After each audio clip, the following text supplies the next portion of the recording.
Welcome to News Brief on Global Television. I am Queen Agaba. The National Drug Law Enforcement Agency has announced a review of its visa clearance procedures, a controversial requirement which mandated married women to submit an approval letter from their husbands as part of the visa application process, sparked widespread debate on social media.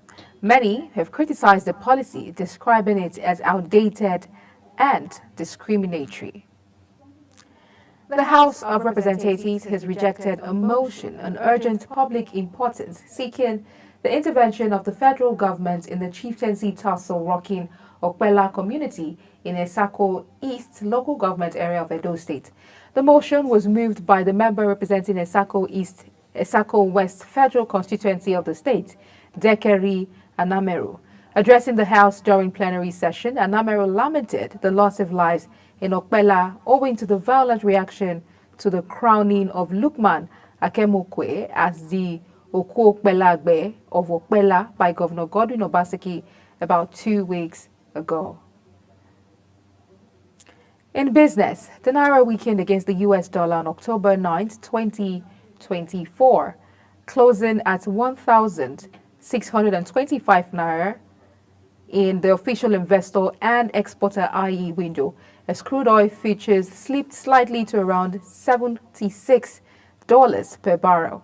This recent movement represents a shift in Nigeria's foreign exchange dynamics, with the Naira declining by 4.06% compared to the previous trading day's closing rate of 1,561 Naira. Market turnover in the I&E window also dropped significantly, falling by 49% to $170.60 million from $253.68 million recorded the day before. The federal government has announced the commencement of zero value-added tax, VAT, on pharmaceutical products and medical devices in a bid to reduce drug prices in the country. In a statement signed by the head of information in the Federal Ministry of Health, Alaba Balogun, noted that the executive order on harmonized implementation framework has been cleared to be gazetted. Furthermore, the ministry noted that following the completion of the process, the Federal Inland Revenue Service and Nigeria Customs Service can now begin implementing zero VAT and excise duties on pharmaceutical products and medical devices.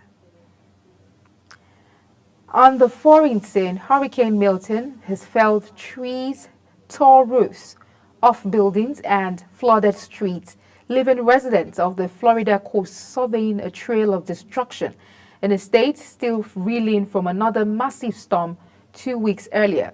Hurricane Helene, which formed in late September 2024, quickly intensified as it moved across the Gulf of Mexico. It killed over 200 and became a Category 4 hurricane with maximum sustained winds of 140 meters per hour before making landfall on September 27th near Perry, Florida. Meanwhile, over 3 million Florida homes and businesses were without power after the weather front made landfall as a Category 3 storm on Wednesday near Siesta Key on the U.S. state's western coast. The Portuguese government is proposing to slash taxes for under 35s in an attempt to dissuade young people from emigrating and encourage foreigners to settle in Portugal. As part of the annual budget being presented to Parliament on Thursday, the center-right government of Luis Montenegro aims to reduce income tax for under 35s to a maximum of 15%.